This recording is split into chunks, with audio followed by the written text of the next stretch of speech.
저는 그 시간이 좀 생기면 지난 시간 내가 어떻게 목회했지 이렇게 한번 되돌아보게 좀 됩니다. 되돌아보면 뭐 잘했던 것도 있긴 한데 잘하지 못했던 것에 대한 생각을 더 많이 하게 돼요.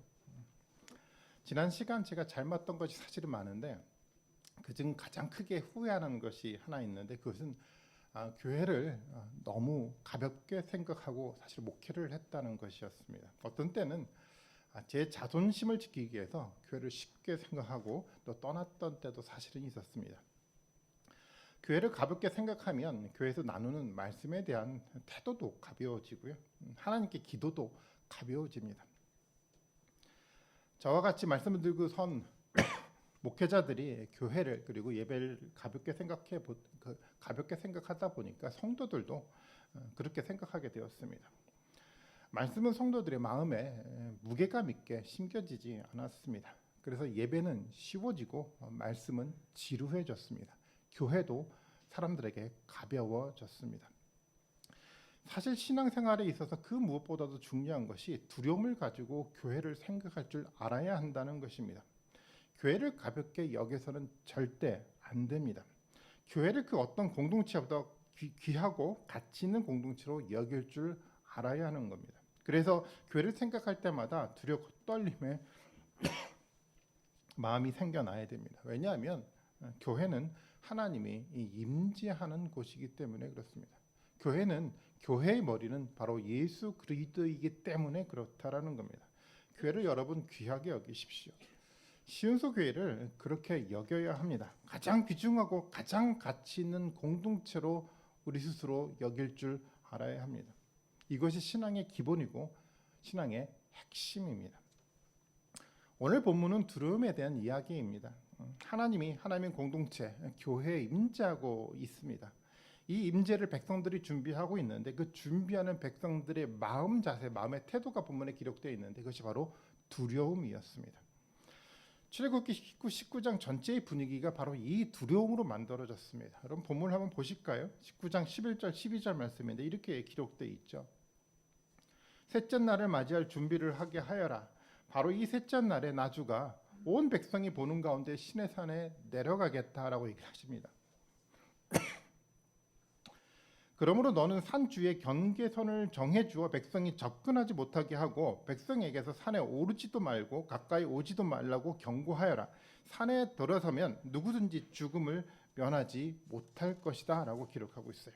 16절에서도 보면 이런 표현을 하고 있는데 마침내 셋째 날 아침이 되었다. 번개가 치고 천둥 소리가 나며 짙은 구름이 산을 덮은 가운데 사냥뿔 나팔 소리가 우렁차게 울려 퍼지자 진에 있는 모든 백성이 두려워서 떨었다라고 표현하고 있어요. 이것이 19장 전체의 분위기입니다. 이 상황을 여러분 단순하게 읽지 말고 이 상황을 상상해 보면서 한번 읽어보십시오. 그러면 이스라엘 백성들이 가진 두려움이 어떤 두려움인지 조금은 느낄 수 있을 거라 생각합니다. 이스라엘 백성들은 죽음에 대한 두려움을 느끼고 있었어요. 그런데 이 죽음이라는 것이 단순히 육체적인 죽음을 의미하는 것이 아니고요. 이 죽음에는 죄에 대한 심판의 의미가 담겨져 있습니다. 그래서 이 죽음은 영적 죽음이고 영원한 죽음을 의미하게 됐습니다. 하나님은 이 죽음에 대한 두려움을 갖게 하고 있습니다. 그리고 실제로 이스라엘 백성들은 그 두려움으로 하나님의 임재를 준비하고 있는 겁니다. 우리도 마찬가지입니다. 우리 앞에 있었던 죄로 인한 영원한 죽음의 문제를 우리는 생각할 줄 알아야 합니다. 나로 인해 상처받고 나로 인해 고통받았던 그런 많은 죄가 우리 가운데 있었습니다. 죄에 대한 책임이 우리 가운데 있고 죄로 인한 죽음이 우리 앞에 놓여 있다는 것을 우리는 인식해야 됩니다. 십자가를 통해 용서된 것을 생각하기 전에 먼저 우리가 죄인 되었을 때 영원한 죽음 앞에 있었던 때를 기억하고 이 두려움을 가질 줄 알아야 되는 겁니다. 그래서 우리는 우리 마음에 이 두려운 마음을 회복해야만 합니다. 이것은 너무 중요합니다. 그리고 오늘 본문에는 그 백성들이 모세에 대해 가져야 될 태도를 기록하고 있는데 19장 9절의 말씀입니다. 19장 9절 한번 봐볼까요? 같이 한번 읽어보도록 하겠습니다. 9절입니다. 시작.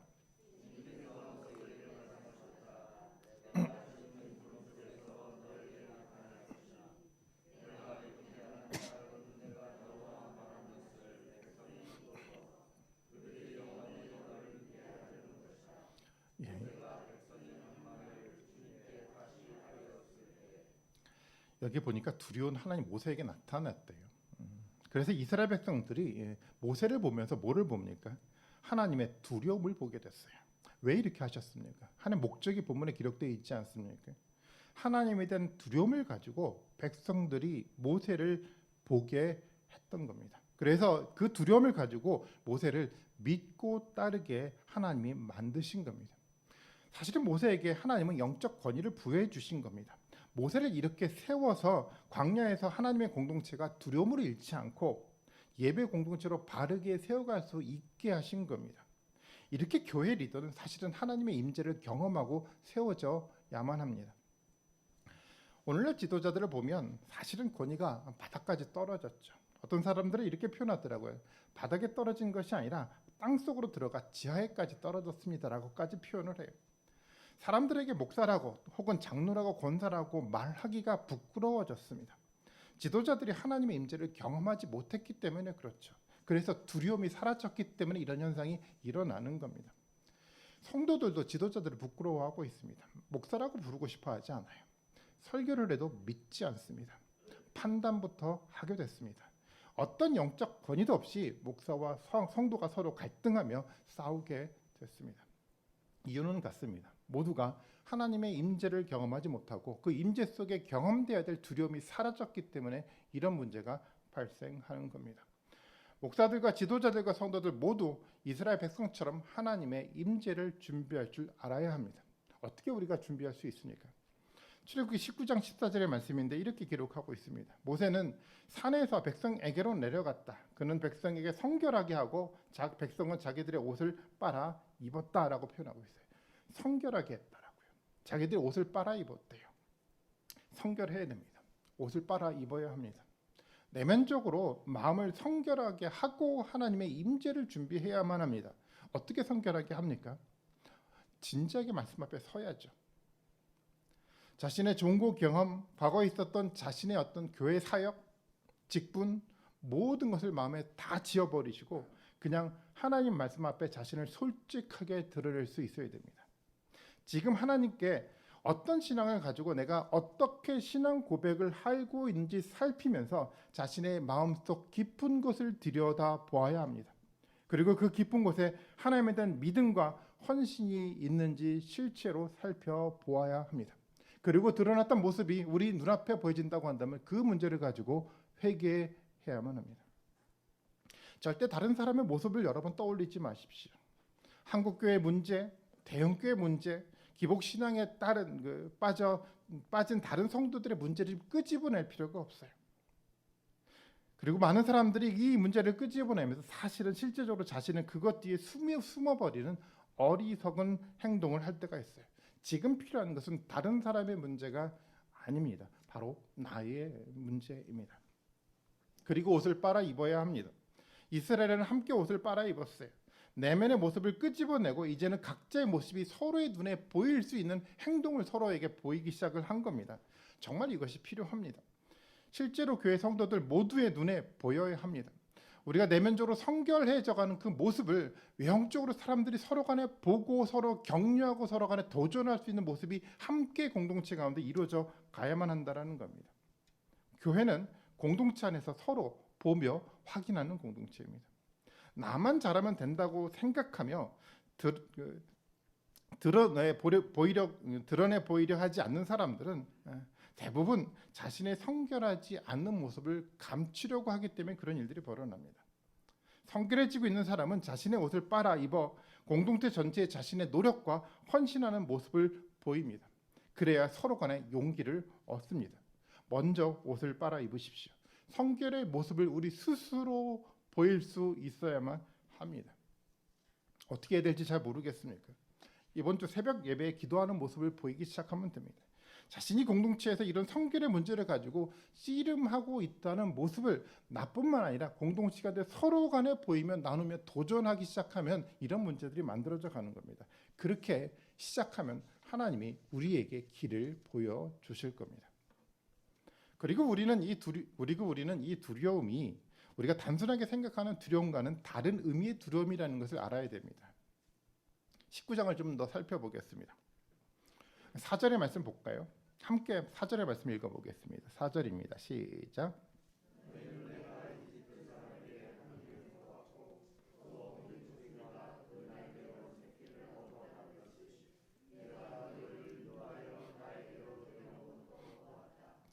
이집트 사람에게 한 일을 보았고요. 이 표현이 너무 멋지죠. 어미 독수리가 그 날개로 새끼를 업어 나르듯이 내가 너희를 인도하여 나에게 데려온 것도 너희가 보았다라고 얘기를 합니다. 본문은 과거 이스라엘 백성들에게 하나님이 어떤 일을 하셨는지를 말씀하고 있는 거예요. 출애굽기 12장과 14장을 읽어보신 분들은 하나님이 어떤 일을 하셨는지 아셨을 거예요. 어떤 일을 하셨습니까? 이집트에서 하나님은 10가지 재앙을 내렸어요. 재앙을 내렸어요. 우리가 알아야 할 것은 재앙이 어떤 재앙이야 이것을 아는 것이 중요한 것이 아니라 이 하나님의 재앙을 내린 이유와 목적이 무엇인지를 우리는 찾아내야 됩니다. 이유가 뭐였습니까? 이 재앙은 이집트에 있는 신들을 심판하는 겁니다. 이집트에 진짜 신은 없다는 것을 보여주기 위해서 하나님이 이 재앙을 내리신 겁니다. 이집트의 신들을 통해서 만들어졌던 바로의 통치 이념, 또 사회가 가지고 있는 윤리 도덕의 개념, 경제의 논리 모두가 잘못된 것이라는 것을 보여주기 위해서 하나님은 재앙을 내리신 거예요. 신은 가짜였죠. 그 신을 통해 만들어졌던 이집트 문화 모두는 다 거짓이었습니다. 그것은 인류를 행복에 이르게 하지 못하는 가짜였던 것입니다. 그것을 하나님 보이신 거예요.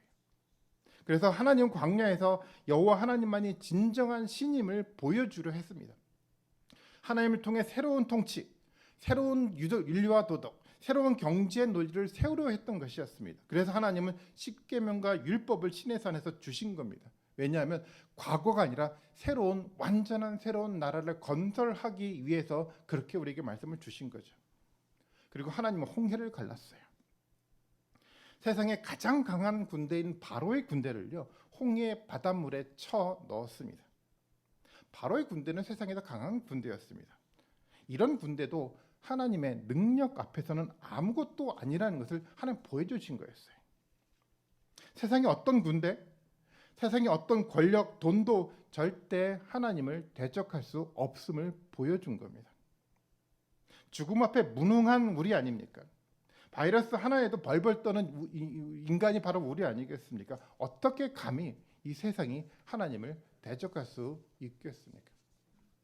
우리는 짧은 시간의 역사 속에서 우리 자신을 들여다보는데 전 역사의 시간을 통해서 들여다보면 이 세상 어떤 역사 속에서도 하나님을 대적할 수 있는 존재는 있지 않았습니다. 오늘 우리 앞에 있는 세상도 우리 눈에는 거대하게 보이죠. 정치, 권력, 돈으로 만들어진 그 모든 것들이 너무 거대하게 보여요. 저것을 가져야만 될 것 같은 생각이 우리 마음속에 들어요. 그런데 그 거대하게 보이는 어떤 것도요, 절대 하나님을 대적할 수가 없어요. 그것들이 하나님의 세워가려고 하는 하나님의 교회를 절대 대적할 수 없습니다. 이것이 말씀이었어요. 오늘날 교회가 무너지는 것은 교회가 하나님에 대한 두려움을 잃었기 때문이지 교회가 절대 무능하기 때문이 아닙니다. 그래서 우리는 이 두려움을 회복하기만 하면 됩니다. 그리고 하나님은 하나님의 백성을 어미 독수리가 그 날개로 새끼를 업어 나르듯이 홍해를 가르고 광야로 인도해 내셨습니다. 여러분, 우리가 그런 사람들 아닙니까? 우리가 어떤 황량한 광야에 있어도 하나님은 이렇게 우리를 하나님의 거룩한 나라로 인도하신 겁니다. 분명하죠. 저도 사실은 혼돈 속에 살아봤습니다. 여러분들도 아마 그런 광야의 황량한 삶을 다 경험해 보셨을 겁니다. 여러분 생각해 보십시오. 그곳에서 어땠습니까? 혼돈도 있었고 절망도 있지 않았습니까? 그런데 하나님이 그곳에 우리를 그대로 두셨습니까? 아닙니다. 우리의 삶을 자세히 살펴보십시오. 하나님은 그곳에 우리를 그대로 두지 않으셨습니다. 우리를 인도해냈고 하나님의 품에 우리를 품고 황량한 광야에서 하나님의 교회를 우리를 이끌어내셨습니다. 그래서 지금 우리가 이곳 하나님의 교회에서 하나님의 임재를 갈망하며 예배를 드리고 있는 겁니다. 그런 하나님을 여러분 생각해 보시고 상상해 보십시오. 어떤 마음이 우리 마음속에 들까요? 하나님의 품에 안겨 하나님의 교회로 이끌어져가는 그 하나님의 인도를 생각해 보니까 우리 마음속에 평안함이 생겨나지 않습니까? 가장 안전한 장소예요. 가장 완벽한 그 장소인 하나님의 품위에 안겨 살아가는 그 삶의 모습이 가장 안정감 있게 우리 가운데 다가오지 않습니까? 오늘 많은 사람들이 교회를 떠나고 있습니다. 많은 사람들이 신앙의 삶을 포기하고 있어요. 혼돈 속에서 절망을 극복하지 못하고 포기하기 시작을 했어요. 아마 더 많은 사람들이 그렇게 포기하고 떠날 것입니다. 그런데 우리는 지금 이곳에서 하나님 나라를 세워가며 또 그 나라의 완성을 소망하며 예배를 하고 있습니다. 그것은 하나님이 우리를 가슴에 품으시고 이곳 교회로 인도하셨고 또 우리와 함께 이곳 교회에 하나님의 나라를 세워가고 있기 때문에 그런 겁니다. 하나님의 인도가 여러분 느껴지십니까? 하나님 품에서의 평안함, 평강이 여러분 느껴지십니까? 그래서 하나님의 임재는 두려움이 있지만 또 다른 마음인 이 평강이 하나님의 임재 속에 우리 가운데 공존하게 됩니다. 어떤 사람들이 이렇게 말할 수 있죠. 어떻게 두려운데 평안합니까? 이해가 되지 않을 수 있어요. 그런데 정말 그렇습니다. 두려운데요, 세상에서 가장 평안을 주는 곳이 바로 하나님의 품 안입니다. 그래서 평강과 샬롬이 하나님의 임재를 통해 두려움 가운데 경험되는 것이 바로 교회 공동체인 겁니다. 이 두려움과 평강이 하나님을 믿는 사람들의 마음속에 있는 감정입니다. 그래서 저는 이 감정을 경외심 혹은 공경이라 표현하고 싶습니다. 저는 이번 한 주 하나님이 우리의 삶을 어떻게 안전하게 이곳까지 이끌어내셨는지를 한번 되돌아보며 묵상하는 시간을 모두가 갖기를 원하고 있습니다. 그리고 그 묵상 가운데서 하나님에 대한 감사의 이유를 여러분 찾아보십시오. 그리고 추수감사 예배를 여러분 준비하십시오. 그리고 새벽 예배에 참석해 보십시오. 감사하지도 않은 마음을 가지고 억지로 예배하지 말게 해달라고 여러분 기도하십시오. 두려움의 평강, 하나님에 대한 경외심을 갖게 해달라고 여러분 기도하십시오. 하나님이 이스라엘 백성들에게 과거 자신이 이스라엘 백성들에게 했던 일에 대한 이야기를 하고요. 그 다음에 5절과 6절에서는 미래에 하나님의 계획 속에 이스라엘 백성들이 어떤 모습으로 만들어져 갈지를 또한 얘기하고 있어요. 과거에 얘기를 했다고 한다면 이제는 미래에 대한 얘기를 하고 있는데 5절과 6절의 말씀입니다. 하나님 이렇게 얘기를 하고 있네요. 이스라엘 백성들에게 대해서요. 이제 너희가 정말로 나의 말을 듣고 내가 세워준 언약을 지키면 너희는 모든 민족 가운데서 나의 보물이 될 것이다. 온 세상이 다 나의 것이다. 그러므로 너희는 내가 선택한 백성이 되고 너희 나라는 나를 섬기는 제사장 나라가 되고 너희는 거룩한 민족이 될 것이다. 너는 이 말을 이스라엘 자손에게 알려주어라. 모든 민족 가운데 나의 보물이 될 것이다 라고 선언을 해주셨어요. 우리도 이런 말을 한번 해본 적이 있지 않습니까? 새롭게 아이가 태어났을 때 그 아이를 보면서 이런 말을 해봤던 것 같아요. 너는 나의 가장 소중한 보물이야. 그런 마음으로 하나님이 우리에게 이야기하고 있는 겁니다. 여러분 한 사람 한 사람을 지켜보면서 너가 나의 가장 소중한 보물이야 라고 말씀해주고 있는 겁니다. 여러분 우리가 그런 존재예요. 하나님 어떤 분이십니까? 창조자이시고 세상의 설계자이고 세상의 주인인 분입니다. 그 어떤 존재와도 감히 비교할 수 없는 그 위대한 분이 하나님이시죠. 그 하나님이 지금 우리를 향해 여러분을 향해 너는 나의 보물이다 라고 선언하는 겁니다. 이것만큼 큰 은혜가 어디에 있겠습니까? 하나님 여러분을 보물로 삼아 주셨습니다. 이 고백을 하나님으로도 듣는 지금 우리의 마음은 어떻습니까? 여러분 하나님이 여러분을 보물이라고 얘기를 해요. 그리고 거룩한 백성이 되게 할 것이라고 하나님이 약속하셨어요. 하나님이 가진 거룩한 성품 모두를 그대로 갖고 살 수 있는 가장 아름다운 존재로 우리를 만들어 주실 거라고 하나님이 약속하셨어요. 여러분 기대가 되지 않습니까? 불완전해서 우리 삶 속에서 끊임없이 계속 문제만 만드는 이 지금의 우리의 모습이 아니라 하나님의 거룩한 성품을 갖고 살게 되는 미래의 모습을 우리에게 보여주고 있는 겁니다. 여러분 이 미래가 꿈꿔지지 않습니까? 연약한 지금의 모습이 아니고 문제만 만드는 지금의 모습이 아니고 하나님의 완벽한 거룩한 성품을 담게 해서 거룩한 나라 속에 살게 되는 그 위대한 나라를 하나님이 약속하신 겁니다. 하나님은 하나님의 백성들에게 약속하셨어요. 그리고 하나님은 지금 우리에게도 말씀을 통해서 우리의 미래를 약속하고 있는 겁니다. 하나님은 세상 가운데 우리를 우뚝 세워주실 겁니다. 세상 사람들의 눈에 볼 때 별 볼 일 없어 보일지 모르겠지만 하나님 눈에는 그렇게 보이지 않아요. 여러분 한 사람 한 사람을 세상 사람들처럼 별 볼 일은 없는 어떤 조직 공동체로 들여다보는 것이 아니라 세상 가운데 우뚝 세우게 할 만큼 가장 위대한 존재로 하나님은 여러분들을 들여다보고 있는 겁니다. 우뚝 세워주실 거예요. 가장 위대한 모습으로 세상 사람들 위에 하나님은 세우신다라고 약속하고 있는 거예요. 그것뿐만 아닙니다. 우리의 거룩을 보고 그 거룩을 담겠다고 하는 사람들이 생겨날 것이다라고 얘기도 하고 있어요. 우리 안에 있는 하나님의 성품이 너무 고귀해서 많은 사람들이 이 고귀한 성품을 들여다보면서 이 공동체로 오겠다라고 하는 사람들을 보게 된다라고 이야기하고 있습니다. 이제 우리를 축복의 통로로 삼아 주시는 겁니다. 제사장 나라로 삼아 주시는 거죠.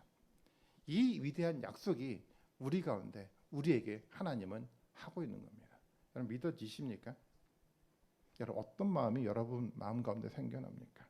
여러분 두근거리지 않습니까? 미래가 빨리 왔으면 좋겠다라는 마음을 갖게 되지 않습니까? 하나님의 임재는요 두려움이 있지만 평강이 있어요. 그리고 하나님의 임재 속에 우리는 이 두근거리는 마음을 갖게 됩니다. 우리 과거에서 하나님이 어떤 일을 하셨는지 여러분 살펴보십시오. 우리를 어떠하게 이끄시면서 이곳까지 인도해 내셨는지를 긴 시간의 과정을 통해서 여러분 우리 삶들 한번 돌아다 보십시오. 우리에게 하실 하나님의 미래의 계획이 어떤 것인지 이 말씀을 통해 믿음의 눈으로 한번 살펴보십시오. 그 계획을 마음에 품고 그리고 꿈꿔보십시오. 여러분 가슴 벅차지 않을까요? 아니 우리 같은 사람을 어떻게 하면 이렇게 삼으셨죠? 우리 같은 사람을 어떻게 하나님이 그 품에 안고 이곳까지 이끄셨죠? 하나님 그 원대한 계획 가운데 어떻게 우리를 이곳까지 이끌어서 그 원대한 계획을 우리와 함께 세워가려고 하나님 계획하십니까? 가슴 벅찬 일이 이 하나님의 공동체를 통해서 일어나고 있는 겁니다. 그런데 우리는 한 가지 이야기를 아주 집중해서 읽어야 돼요. 이 모든 축복이 하나님의 언약 관계에 있는 사람들에게 주어진다는 겁니다. 너무 중요한 얘기예요. 모든 이스라엘 백성들에게 주어지는 것이 아니에요. 정확하게 말한다고 한다면 하나님의 언약 관계에 신실한 사람들에게 이러한 복이 주어진다는 겁니다. 하나님은 단순하게 교회에 다니는 사람들에게 이런 복을 준다라고 약속하지 않았어요. 목회자이기 때문에 장로이기 때문에 권사이기 때문에 이런 복을 주는 것이 아닙니다. 하나님은 하나님의 언약 관계에 진지하게 임하고 그 언약을 가장 소중한 것으로 여기면서 정말 말씀 앞에 가치 있게 살아가려고 끊임없이 다짐하는 언약 관계에 신실한 사람들에게 이런 복을 주시는 겁니다. 우리는 이것을 반드시 알아야만 합니다. 이것은 영생의 문제가 달린 인생에서 가장 중요한 문제입니다. 그렇기 때문에 우리는 교회 구성원이 아니라 언약의 구성원이 되어야만 합니다. 반드시 그래야죠. 우리는 이미 광야에서 이 언약 관계에서 실패한 이스라엘 백성들이 하나님의 심판받는 것을 말씀을 통해서 이미 봤어요. 그래서 우리는 어떻게 해서든 이 언약 관계에 머물러야 됩니다. 이 언약 관계에서 실패하면 안 된다는 겁니다. 어떻게 언약 관계에 신실하게 머물 수 있습니까? 너무 중요한 문제라고 생각해요. 설교를 듣는 중에 가끔 다른 생각을 하다 다른 곳에 갈 수도 있는데요. 여러분 이 문제만큼은 여러분 집중해서 여러분 들으셨으면 좋겠어요. 언약 관계에 머물 수 있는 길은요. 우리 안에 하나님에 대한 두려움과 공경의 마음을 갖는 겁니다. 지난번에 우리는 말라기를 통해서 언약 관계에 실패한 백성들을 보았습니다. 그들이 언약에서 실패한 가장 근본적인 이유가 하나님에 대한 공경과 두려움을 잃었기 때문이었습니다. 말라기 1장 6절의 말씀에 보면 이렇게 표현을 하고 있죠.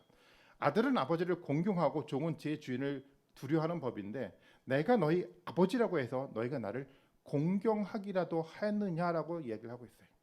내가 너희 주인이라고 해서 너희가 나를 두려워하기라도 하였느냐라고 질문을 던지고 있어요. 이스라엘 백성들 마음속에 공경과 두려움이 사라져버렸어요.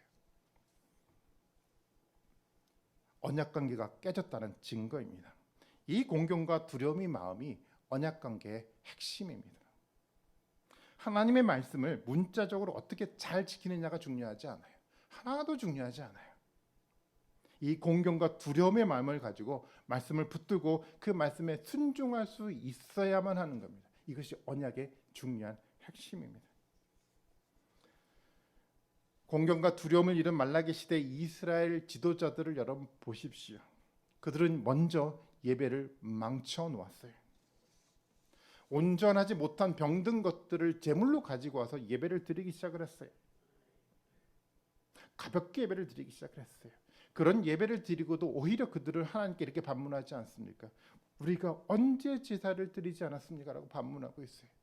매일매일 주일 예배를 참석하면서 나 예배 참석하지 않았습니까? 라고 반문하고 있어요. 공경도 없고 두려움도 없이 이 자리에만 앉았음에도 불구하고 이런 잘못된 얘기를 이스라엘 지도자들이 하고 있었던 거였어요. 언약 관계가 깨졌기 때문에 그렇습니다.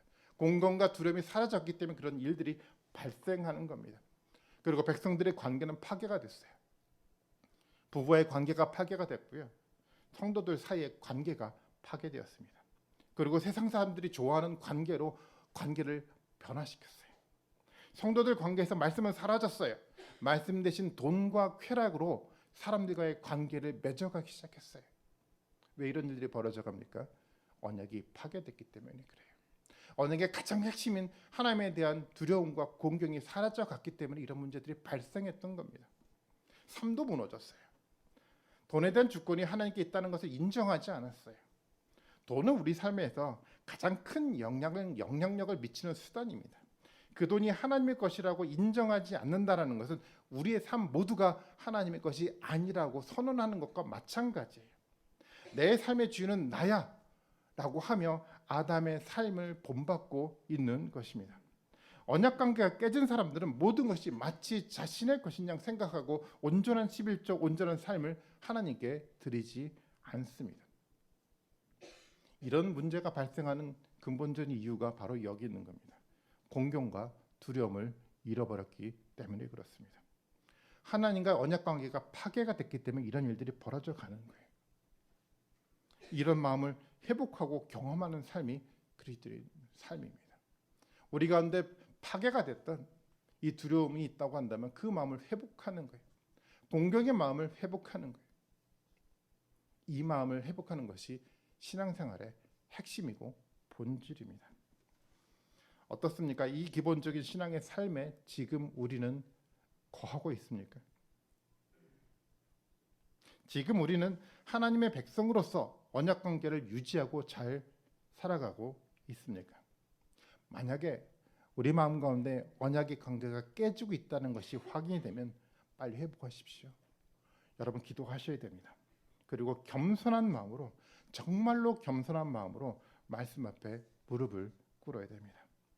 그리고 하나님과의 관계 속에서 이 두려움과 평강, 그리고 이 두려운 마음을 회복해야만 합니다. 하나님은 이런 두려운 마음을 가지고 준비한 이스라엘 백성들 가운데 내려오셨어요. 번개가 치고 천둥 소리가 나며 짙은 구름이 산을 덮는 가운데 하나님이 공동체에 임하셨습니다. 십계명과 율법을 통해 아주 구체적으로 하나님은 세상에 오셨어요. 오늘 우리는 더 분명하게 이 하나님의 오심을 봤습니다. 어떻게 봤습니까? 말씀이 육신이 되어 오신 예수 그리스도를 보며 하나님이 세상에 오신 것을 너무도 선명하게 봤어요.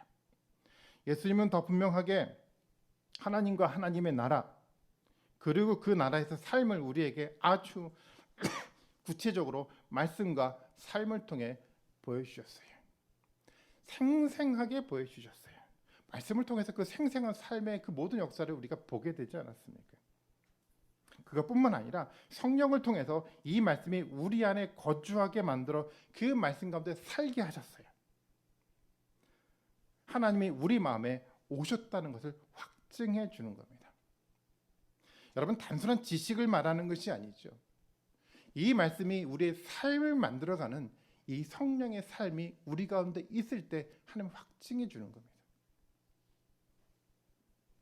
성령을 통한 말씀과 말씀의 삶이 우리 안에서 언약 관계를 확증해 줍니다. 지금 이 말씀이 우리 마음 안에 심겨져 가고 있습니까? 이 말씀의 경외심을 가지고 순종하겠습니다라고 다짐하는 마음이 생겨납니까? 성령이 우리 안에 거하고 있기 때문에 그렇습니다. 여러분 이 마음을 잃지 마십시오. 이 마음을 가지고 매일매일을 살아가십시오. 성령이 우리의 삶을 지킬 것입니다. 이 말씀이 어미 독수리가 날개로 새끼를 업어러 나르듯이 성령이 우리를 품고 하나님 나라까지 인도해 주는 겁니다. 이 위대한 역사가 시내산 앞에 선 이스라엘 백성들에게 뿐만 아니라 교회를 통해 오늘 우리에게도 동일하게 일어나고 있습니다. 하나님 우리에게 말씀하고 있는 거예요. 두려운 마음을 여러분 가지십시오. 그리고 두려운 가운데 여러분 기뻐하십시오.